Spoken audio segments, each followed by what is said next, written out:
Kalau cuman sah mudah, Iya. tapi selamanya itu sulit. Cinta itu penting, tapi seperti saya katakan di buku ini, cinta itu bukan sesuatu yang sekali jadi. Ya, pertama ada cinta di depan bisa turun. Ya, wong iman saja kata Nabi itu Naik turun ya. dua yangkus gitu kan. Padahal iman itu kecintaan kepada Tuhan. Kuncinya perkawinan itu ya cinta. Saya katakan kepada siapapun yang datang ke saya minta nasihat dan lain sebagainya. Pokoknya jangan pernah merasa pintar menjadi suami, jangan pernah merasa pintar menjadi istri sampai kamu masuk kubur. Jangan pernah berhenti belajar tentang bagaimana caranya menjadi suami yang baik, jangan pernah berhenti belajar tentang bagaimana caranya menjadi istri yang baik, dan jangan pernah putus asa. Ini saya cinta bener atau cuman hawa nafsu gitu? Karena kadang-kadang kita pikirnya cinta gitu kan, tapi pas udah nikah kok biasa aja ya, kok nggak sama kayak dulu. Itu gimana Pak? Assalamualaikum warahmatullahi wabarakatuh. Waalaikumsalam warahmatullahi wabarakatuh. Ini Masya Allah, hari ini Alhamdulillah aku bisa berjumpa lagi dengan Pak Haidar. Tapi kayaknya hari ini aku merasa lebih personal. Oh iya. Kenapa lebih personal? Karena buku ini Pak, buku kisah kita. Jadi ini satu cerita dari aku yang kenapa aku bisa sampai di sini hari ini. Pertama Bapak ngirim buku ini sekitar 1 bulan ya, atau 3 minggu yang lalu ya Pak ya. Terus aku bilang, wah ada buku dari Pak Haidar, tolong dong kasih komen tentang buku ini. Taruh dulu deh, karena kan yang kita tahu kan kalau Pak Haidar nih ahli dari tasawuf, filsafat dan pendidikan nih, bukunya berat kali ya gitu. Aku nyiapin sehari 2 hari, Pak Haidar, Saskia udah baca belum? Iya Pak, nyiapin energi dulu sama waktu. Udah baca depannya aja dulu. Ringan kok, ringan. Pas aku baca, ini Pak Haidar lagi ngasih buku diary-nya ke saya atau gimana? Jadi saya ngerasa personal. Jadi membayangkan Pak Haidar ketika muda ketemu ibu. Saya kaget loh Pak, kenapa mendadak nulis buku tentang pernikahan? Dan personal banget. Gimana tuh Pak? Ya, jadi seperti saya singgung juga di dalam buku ini, saya menulis 23 atau 24 buku. Ada saat-saat di mana saya merasa harus menulis buku untuk anak-anak saya gitu. Nah, yang pertama sebelum buku ini saya tulis, kebetulan anak-anak saya itu sekolah di luar negeri gitu. Nah, kemudian salah satunya yang paling jauh itu ke Amerika. Saya berpikir waktu itu apa yang harus saya bawakan buat bekal dia pergi ke Amerika. Ibunya khawatir, saya khawatir, cuman bedanya mungkin nggak saya tunjukkan gitu. Akhirnya saya pikir mungkin baik kalau saya menulis tentang sholat, tapi bukan sekedar tentang ibadah sholatnya, bahwa ibadah sholat itu hanya diterima oleh Allah kalau disertai dengan berbuat kebaikan bagi manusia gitu. Jadi dengan menulis tentang sholat ini, saya bisa mengingatkan anak saya tentang ibadah yang tidak boleh ditinggalkan, tapi pada saat yang sama bahwa makna utama sholat itu berbuat baik bagi orang lain. Nah, jadi buku itu belum dicetak, saya print, saya bawakan anak saya, dan tentu anak-anak saya yang lain juga saya berikan buku itu. Yang kedua, ketika saya mantu pertama kali, anak pertama saya. Nah, waktu itu saya berpikir sangat serius untuk membekali dia karena kekhawatiran kita tentang besarnya tantangan terhadap lembaga perkawinan, terhadap kehidupan perkawinan. Jadi beberapa minggu sebelum hari resepsi anak saya menulis sebuah buku yang waktu itu dicetak, disponsori Mizan hanya untuk yang hadir ya acara pernikahan anak saya, buat souvenir ya. Nantinya ketika anak saya kedua menikah, saya merencanakan buku tentang parenting, tapi waktunya terlalu mepet, sehingga waktu itu saya mengumpulkan cerpen-cerpen dari seorang perempuan Irak namanya Bintul Huda. Itu cerpennya semua tentang kehidupan perkawinan suami istri. Jadi saya kumpulkan cenderamata anak saya yang kedua itu, perkawinan anak saya kedua, kumpulan cerpen tentang kehidupan perkawinan dari seorang sastrawan Irak perempuan namanya Bintul Huda. Ya. Nah, mengenai yang ini saya sempatkan menulis, kemudian disponsori Mizan, dicetak, saya bagikan untuk tamu saat itu ya. Nah, tapi kemudian banyak sekali orang yang suka, bahkan buku itu akhirnya diminta untuk mereka cetak, dijadikan cenderamata untuk perkawinan kerabat mereka gitu. Jadi dicetak gitu.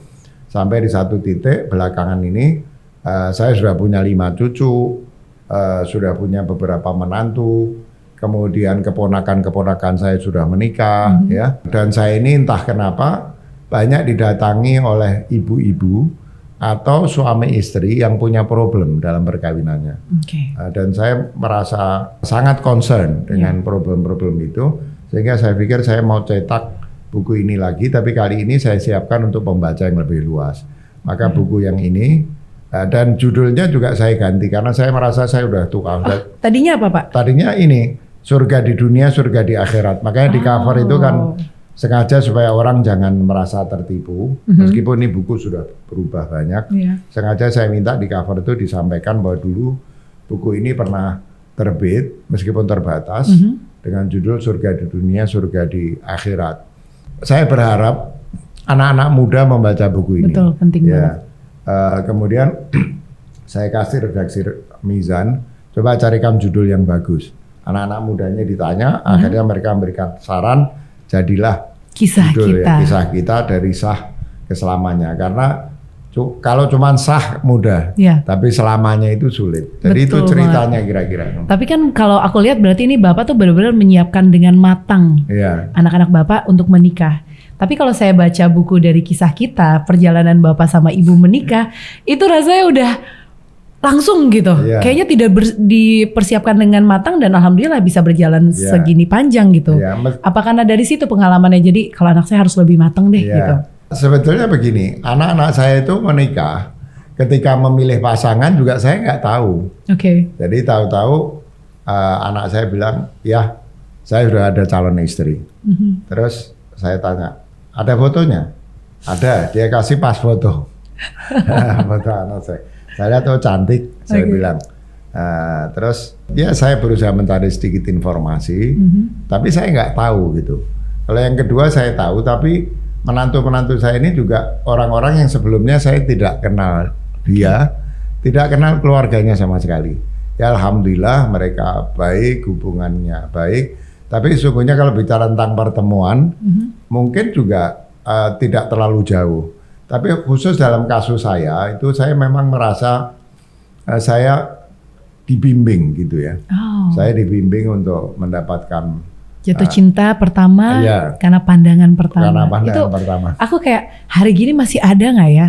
Udah gitu cara Bapak jatuh cintanya juga buat aku kayak bukan satu hal yang romantis karena lagi negor aja kan, lagi protes, suara kenceng banget sih gitu kan. Itu bisa bertahan sampai sekarang, Masya Allah banget. Dan perjalanan menuju nikahnya juga rasanya cepat, kayaknya singkat banget gitu Pak. Ya kebetulan almarhumah saya dan almarhum mertua saya itu dua-duanya boleh dibilang sebagai orang-orang yang rasional, sangat rasional. Dua-duanya ahli agama. Ayah saya itu seperti ustadz juga. Ini mertua saya itu bahkan dosen. Jadi memang cepat sekali. Tapi saya waktu itu betul-betul merasa bahwa seperti saya gambarkan di situ, 10 detik itu cuma mencocokkan kenyataan dengan gambar yang mungkin sudah ada di hati saya, meskipun bukan gambar dalam seperti foto gitu ya. Dan alhamdulillah saya bersyukur, kalau bagi saya banyak orang yang lain juga pasti saya tidak GR mengatakan bahwa itu pengalaman unik saya sendiri. Saya tahu alhamdulillah banyak orang menikah dengan orang yang dicintai, hidupnya bahagia sampai tua ya. Tapi saya kan hanya bisa bercerita tentang diri saya. Alhamdulillah saya merasa ternyata ya saya seperti dipilihkan oleh Allah SWT untuk mendapatkan pasangan yang cocok sama saya, dan bukan hanya bisa bertahan, tapi saya bisa mengatakan mungkin justru barangkali kecintaan saya kepada istri saya justru bertambah dengan perjalanan waktu itu. Itu mungkin yang di Islam tuh kan kita dibilang ta'aruf ya, berarti ta'aruf itu mungkin karena cinta itu kan kita bisa pupuk seiring dengan waktu perjalanan. Ini penting sih Pak buat generasi sekarang itu, karena yang merasa nggak mau nikah sama orang yang nggak jelas atau nggak belum kenal terlalu lama. Jadi seberapa pentingnya buat orang-orang sekarang kayak harus pacaran dulu deh 1 tahun 2 tahun untuk mengenal lebih dalam. Tapi kalau baca kisahnya Pak Haidar nggak butuh itu semua gitu loh. Asal yakin keluarganya sangat mengerti agama, taunya bisa bertahan sampai segini. Betul. Panjang ya. Ya seperti saya sampaikan di dalam juga itu termasuk di antara yang saya tambahkan. Memang yang lebih penting itu karakternya, akhlaknya ya. Dan kebetulan juga begini, meskipun saya sama sekali tidak mengenal calon istri saya pada waktu itu, tidak mengenal keluarganya, tapi saya tahu lingkungan keluarga itu gitu, lingkungan keluarga itu ya. Nah, dari keluarga baik-baik dan lain sebagainya gitu ya. Nah, jadi saya kira cinta itu penting, tapi seperti saya katakan di buku ini, cinta itu bukan sesuatu yang sekali jadi ya.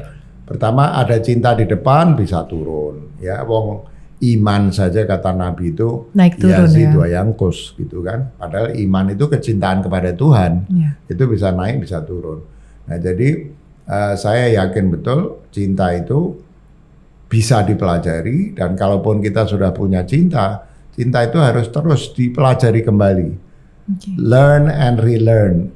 Love has to be earned. Love has to be reinvented. Terus begitu. Dan dalam kenyataan misalnya umur saya sudah mendekati 67 tahun, saya sudah hidup dengan istri saya 42 tahun. Alhamdulillah semua karena Allah SWT, bukan karena kebaikan saya atau karena keistimewaan saya. Alhamdulillah fisik yang makin tua ya. Hidup yang sudah menjadi jauh lebih lama, yang bagi sebagian orang bisa menimbulkan kebosanan, itu ternyata justru memupuk rasa cinta itu, sehingga kalau saya ditanya, cinta saya pada istri saya sekarang lebih besar daripada cinta saya kepada istri saya ketika dia masih lebih muda. Dan perubahan fisik itu tidak mengganggu ya, tidak membuat menyurutkan cintanya. Itu Masya Allah. Tapi kalau untuk di awal kita bisa tahu ini saya cinta bener atau cuman hawa nafsu gitu. Karena kadang-kadang kita pikirnya cinta gitu kan, tapi pas udah nikah kok biasa aja ya, kok nggak sama kayak dulu. Itu gimana Pak? Ya saya nggak tahu ya, sekali lagi semua dari Allah SWT. Saya nggak boleh merasa ada kelebihan pada diri saya. Tapi saya pernah bicara sama istri saya, sampai sebelum nikah itu saya tidak ingat bahwa saya memperhatikan penampilan fisiknya secara khusus gitu. Bahwa saya tertarik pada wajahnya dan lain sebagainya, bukan berarti istri saya itu perempuan paling cantik di seluruh dunia. Kalau bagi saya iya.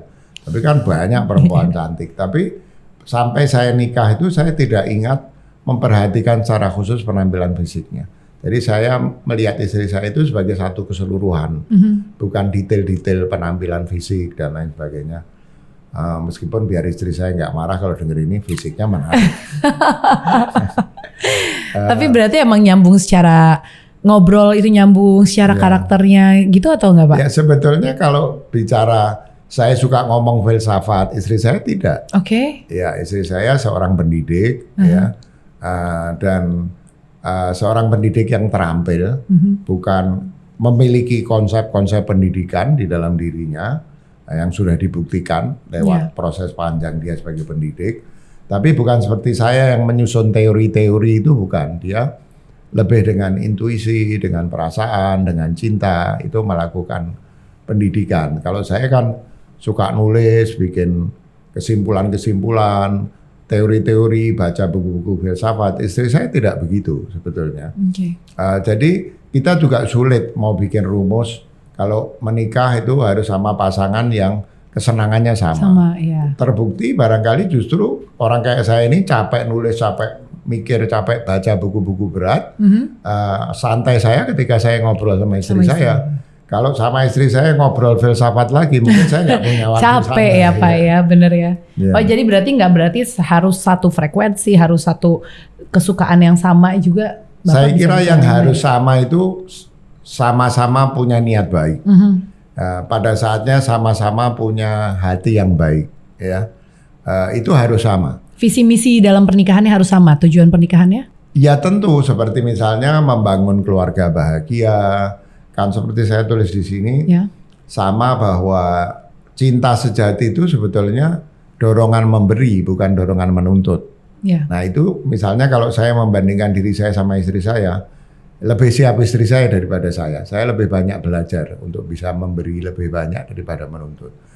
Kalau istri saya itu memang bawaannya berdedikasi gitu, berusaha mendedikasikan dirinya untuk kebahagiaan saya. Saya tentu harus begitu juga. Karena emang yang biasa dibangun nih oleh budaya kita, misalnya kayak budaya Jawa gitu kan, biasanya emang istri itu di bawahnya suami. Istri itu harus mengerjakan semua hal-hal kecil gitu kan. Pokoknya kita harus iniin suami dulu. Nah itu menurut Bapak gimana? Apakah di Islam juga istri itu emang harus di bawah suami itu letaknya itu Pak? Jadi begini, saya ada sebutkan juga dalam buku ini, misalnya saya mencoba menyegarkan kembali pemahaman kita tentang kata qawwamun dalam Al-Quran. Ar-rijalu qawwamuna 'alan nisa. Yang sering diartikan sebagai suami itu pemimpin bagi laki-laki. Saya coba segarkan pemahaman tentang itu bahwa suami itu karena sebagai laki-laki dia punya sifat maskulin, dia menjadi sebetulnya pelindung. Jadi bukan pemimpin dalam arti yang merintah-merintah, itu satu. Kemudian saya sampaikan juga di sini bahwa Rasulullah Shallallahu Alaihi Wasallam itu mengatakan bahwa kalau kamu ingin istri kamu mengerjakan pekerjaan rumah tangga, maka kamu harus mencari seorang pembantu untuk membantu dia. Exactly. Iya, harus. Itu kewajiban suami. Kalau tidak ada hakmu untuk meminta. Itu pembagian tugas saja. Dan Rasulullah juga di setiap rumah tangganya selalu ada satu pembantu di para istrinya. Ada pembantu, kemudian Rasulullah membantu pekerjaan di dapur. Menjahit bajunya yang koyak sendiri, pergi ke pasar beli bahan-bahan kebutuhan rumah tangga, ya. Nah, jadi nggak ada itu sebetulnya pembagian tugas bahwa istri harus di dapur, suami kerja, itu tidak harus. Anak saya yang ketiga misalnya, ketika ada seorang perempuan yang dipertimbangkan untuk menjadi istrinya, kemudian perempuan itu tanya, boleh nggak saya kerja? Saya sampaikan kepada anak saya itu sambil masak di dapur karena dia senang masak di dapur. Dia selalu ngomong bahasa Inggris karena kecil di Amerika dan lain sebagainya. Terus bilang, tell her I'm ready to be a house husband. Dia suruh kerja, saya yang kerja di rumah. Kata. Dan itu nggak apa-apa sebenarnya kan ya Pak? Nggak apa-apa. Tapi bagaimana kalau misalnya kalau di Islam kan laki-laki kan wajib memberikan nafkah, menghidupi istrinya gitu. Itu tetap. Situasi sekarang Pak, tapi banyak yang akhirnya perempuan bekerja lebih sukses dibanding suaminya. Nah, bagaimana itu menempatkan diri, kan tadi Bapak juga bilang laki-laki itu ada sifat maskulinnya. Nah, ketika dalam kondisi sekarang banyak perempuan yang lebih sukses bekerja, akhirnya penghasilannya lebih besar, secara maskulinnya laki-laki jadi kayak, aduh di bawah perempuan ini gitu. Seharusnya tidak begitu ya. Seharusnya ada kewajiban. Jadi ada kewajiban itu kan begini. Jadi uang suami itu uang keluarganya, kira-kira gitu. Sedang uang istri itu uang dia. Tapi sebagai uang dia, kalau dia melihat suaminya kurang pendapatannya, ya seorang istri yang baik ya akan membantu. Tapi suaminya tidak berhak untuk meminta. Tapi mestinya istri yang baik kalau melihat bahwa di dalam rumah tangga itu memang pendapatan suaminya kurang, ya sudah natural saja untuk dia membantu. Ya, tapi nggak bisa dijadikan sesuatu yang bersifat legal untuk meminta bagian dari milik istri itu. Bahkan tadi saya ingin sampaikan, itu misalnya ada hadis yang mengatakan istri itu hanya wajib menyusui anaknya, itu susuan pertama. Kan sekarang dalam ilmu kedokteran susuan pertama itu dibilang mengandung apa itu? Kolostrum. Nggak, kolostrum. Itu wajib. Selebihnya tidak wajib. Dan kalau dia mau, dia boleh minta upah dari suaminya untuk menyusui itu. Jadi seperti itu sebetulnya ajaran Islam itu. Meskipun saya suka bercanda, saya dulu email-emailan punya WA group, terus saya bilang istri itu berhak meminta upah untuk menyusui anaknya kecuali susuan pertama. Terus kata salah satu peserta WA grup itu, dia bilang, waduh ini nggak boleh dibaca madam ini. Kalau dibaca baru pengen masukin Mas Hanung ke grup itu. Nah, terus saya bilang sama dia, oh iya tapi itu yang wajib kan sandang pangan papan. Kalau keluar negeri ya nggak wajib. Jadi kalau istri minta upah buat nyusuin, bilang dulu uang tiket dulu ke Eropa mana, uang hotel mana, uang makan mana. Saya bercanda saja, tapi itu untuk menunjukkan bahwa ada aspek legal, ya, ada aspek kecintaan gitu. Nah, legal itu adalah sesuatu yang minimum yang harus diterapkan. Tapi kalau segala sesuatu itu sudah diatur oleh cinta, maka nggak akan berhitung sih sebenarnya Pak ya.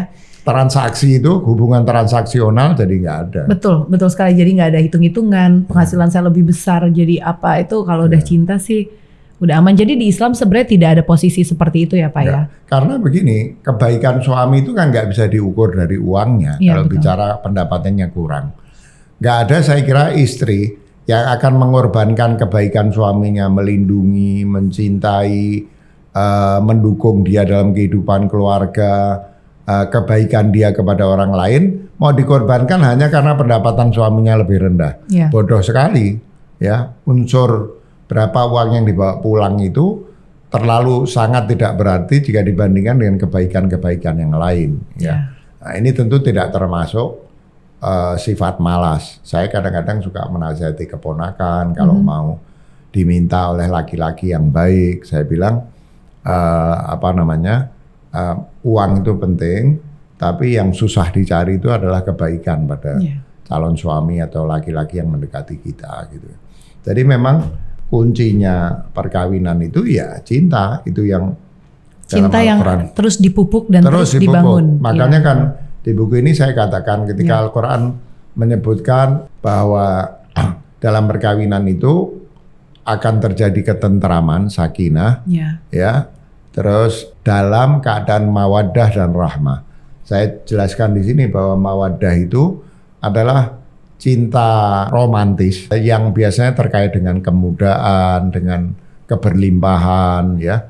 Jadi laki-lakinya atau perempuannya itu betul-betul membawa unsur-unsur kesempurnaan yang membuat kita cinta. Tapi kemudian Al-Quran warahmah dan rasa welas asih. Welas asih itu seperti welas asihnya Tuhan kepada makhluknya. Makhluknya ini sangat tidak sempurna, tapi Tuhan cinta dalam ketidaksempurnaannya. Nah, di perkawinan itu harus ada dua itu, mawaddah dan rahmah. Sebagian sekedar untuk menunjukkan bedanya mawaddah dan rahmah. Sebagian ulama itu mengatakan mawaddah itu hubungannya dengan jima, dengan hubungan seksual suami istri. Jadi menyangkut segala sesuatu, kemudahan, ketampanan, kecantikan, tubuh yang seksi. Meskipun saya tidak berpendapat itu maknanya itu bagi saya agak terlalu sempit, tapi terkait dengan unsur-unsur kesempurnaan yang ada pada pasangan. Tapi Allah mengatakan dan rahmah. Rahmah itu kecintaan kepada sesuatu, meskipun sesuatu itu tidak sempurna. Ya misalnya saya sudah menjadi tua, istri saya sudah menjadi lebih tua, itu kecintaan bukan hanya tidak berkurang, bahkan bisa berlebih. Karena sumbernya bukan kesempurnaan yang berhubungan dengan hal-hal yang bersifat fisik, tapi sesuatu yang batin, dan yang batin itu bisa lebih kuat daripada sesuatu yang fisik. Makanya saya katakan tadi, tentu bukan saya sendiri, saya hanya tahu tentang diri saya. Saya mungkin mudah-mudahan saya tidak tertipu oleh diri saya sendiri. Saya lebih cinta pada istri saya justru ketika istri saya makin tua. Ya, kalau kita hanya mawaddah saja, nanti stoknya menipis. Pas sudah tua. Menipis. Iya, tapi kalau rahmah ini nggak akan habis. Itu sifatnya Allah. Sifatnya Allah itu rahmah. Kalau gini jadi nggak nyari lagi kalau udah tua. Karena udah bukan itu yang dicari, karena ada yang lebih dalam. Tapi yang Masya Allah loh. Ini kalau teman-teman yang nonton, yang dengar juga tahu bahwa tadi aku amazed juga. Pak Haidar nih tadi agak cerita nih, kadang-kadang moodnya saya lagi turun. Terus aku nanya, gimana Pak kalau moodnya lagi turun? Saya cuma butuh istri saya aja di sebelah saya. Itu mood saya bisa naik. Itu Masya Allah sih Pak, bisa membangun hubungan seperti itu. Tenangnya Bapak ada di istri, padahal banyak pilihan lain. Aku pikir Bapak jawab mungkin ke healing, atau saya kemana, baca buku atau apa. Enggak, saya cuma butuh istri saya duduk di sebelah saya bisa tenang. Itu aku berharap orang-orang nanti yang baca buku ini juga bisa mendapatkan hal seperti itu. Itu mahal banget Pak. Ya, cuman the credit goes more to my wife. Jadi bukan karena saya orang baik yang mencari ketenangan pada istri saya, karena istri saya bisa memberi ketenangan kepada saya. Ya, both sides harus tapi saya harus mengatakan bahwa itu terjadi karena memang istri saya bisa memberikan ketenangan pada saya gitu ya. Kadang-kadang soal-soal kecil, misalnya saya mudah keringetan gitu ya misalnya. Itu kalau istri saya dekat sama saya terus dia tarik-tarik tisu baju saya supaya ada angin, supaya nggak basah punggung saya gitu ya. Soal kecil mungkin dia refleks saja melakukan itu, tapi ya yang dibutuhkan itu kan sebetulnya perhatian kecil, hal kecil ya. Ini Masya Allah kalau semua orang bisa mencapai titik itu pasti enak banget, bahagia banget. Makanya ini kayaknya episode selanjutnya harusnya sama istri Bapak. Oh ya, tadi saya udah ajak istri saya ke sini, tapi dia lagi sibuk sekali. Berapa waktu lalu kakaknya meninggal dunia dan pakaian-pakaiannya sekarang sedang dia kumpulkan untuk disedekahkan gitu. Nah, jadi dia tadi sedang sibuk sekali itu. Mana tentu perempuan kalau diajak pergi kan butuh waktu jauh lebih repot banyak. ya, iya emang harus dan pakai apa. Tapi ini berarti emang penting banget kalau dari sebuah pernikahan itu emang saling mengisi, perempuan dan laki-laki saling memahami bagaimana sih memupuk cinta. Ini kayaknya episode selanjutnya akan lebih seru lagi. Ya, tapi episode selanjutnya kita minta Mbak Saskia juga bercerita tentang pengalaman. Aku tuh takutnya cerita pengalaman jadi refleks, jadi curhat nanti Pak. Enggak, seperti saya tulis di sini. Saya tulis di sini, saya juga menekankan bahwa jangan dikira bahwa nasihat-nasihat yang saya berikan ini kisah betul semua terjadi. saya punya sejak saya menikah. Tidak. Saya sering gagal belajar. Bahkan saya kira kalau ada sedikit keberhasilan saya dalam membina hubungan perkawinan yang baik, itu karena saya belajar dari istri saya. Nah, jadi karena kalau tidak begitu mungkin jangan-jangan setua ini pun saya masih belum belajar. Jadi problem dalam perkawinan itu menurut saya sesuatu yang sangat natural. Betul. Saya sering mengalami, tapi itu yang kita perlu address, belajar, sehingga akhirnya pelan-pelan kita menjadi lebih baik. Dan saya katakan di dalam buku ini, saya katakan kepada siapapun yang datang ke saya minta nasihat dan lain sebagainya, pokoknya jangan pernah merasa pintar menjadi suami, jangan pernah merasa pintar menjadi istri sampai kamu masuk kubur. Kalau belum mati, belum masuk kubur, itu belum akan pintar kita. Jadi jangan pernah berhenti belajar tentang bagaimana caranya menjadi suami yang baik, jangan pernah berhenti belajar tentang bagaimana caranya menjadi istri yang baik, dan jangan pernah putus asa. Buku saya ini antara lain kenapa yang tulisan Love at the First Sight, Love at Every Sight itu akhirnya saya relakan masuk ke buku ini. Antara lain karena salah satu teman di Mizan itu Mbak Sari Mutia, CEO Mizan Pustaka itu bilang, Mas, cerita Mas Haidar itu penting untuk tidak membuat orang putus asa dalam perkawinan. Kadang-kadang di tahun-tahun pertama berantem dan lain sebagainya, aduh saya salah milih istri, aduh saya salah milih suami. Ya, sebelum apa-apa sudah putus asa duluan. Padahal kalau kita mau belajar terus, insya Allah apa yang kita cari itu akan kita temukan. Ya, setuju. Jadi cinta juga itu bisa dibangun ya seiring dengan perjalanan. Baik, ini satu pertanyaan untuk menutup episode yang pertama dari kisah buku ini. Satu aja. Setelah menikah 42 tahun, Pak, masih ada perbedaan, masih ada debat-debat, masih ada berantem, masih. Belum mengenal sangat dalam. Mengenal sangat dalam, insya Allah sudah. Saya kira saya sudah kenal istri saya sangat mendalam, tapi saya kira masih ada hal yang saya suka lupa tentang istri saya. Jadi lupa, bukan saya yang punya mindset saya yang keliru tentang istri saya.